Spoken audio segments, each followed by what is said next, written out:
ইনসা ইল্লা লিয়াবুদুন। আল্লাহ পাক রব্বুল আলামিন বলেন, আমি আল্লাহ পাক রব্বুল আলামিন দুইটা জাতিকে এই জন্য বানাইলাম, একমাত্র আমি আল্লাহ পাক রব্বুল আলামিনের ইবাদত করবে। মানব জাতিগুলো নামাজের মাধ্যমে আল্লাহ পাকের ইবাদত করবে। যুবক ভাইরা, দানব জাতিগুলো আল্লাহ পাকের ইবাদত করবে। এই দুইটা জাতিকে আমার একমাত্র আল্লাহ পাকের ইবাদতের জন্য সৃষ্টি করেছেন। জবানগুলোকে আমরা আল্লাহু আকবার বলা যাবে না। এই জন্য আপনি আমি নামাজের মাধ্যমে আল্লাহ পাকের গোলামি করব, রোজার মাধ্যমে যাকাতের মাধ্যমে আমরা আল্লাহ পাকের গোলামি করব।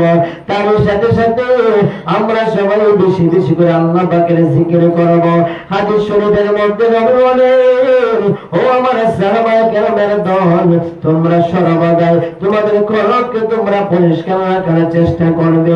সাহাবায়ে কেরাম বলতে, ইয়া রাসূলুল্লাহ, নবী গো, ও মায়ের নবীজি, দয়ার নবীজি, আপনার কাছে আমরা জানতে চাই, দুনিয়ার মধ্যে যদি শরীরের মধ্যে কোনো ময়লা লেগে যায় কিংবা কাপড়ের মধ্যে কোনো ময়লা লেগে যায় গো নবী, এই ময়লাগুলো আমরা সাবানের মাধ্যমে দূর করে ফেলি কিংবা আমরা পাউডারের মাধ্যমে চুলের মাধ্যমে দূর করে ফেলি, কিন্তু কলবের ময়লাটা আমরা কি করে পরিষ্কার করব?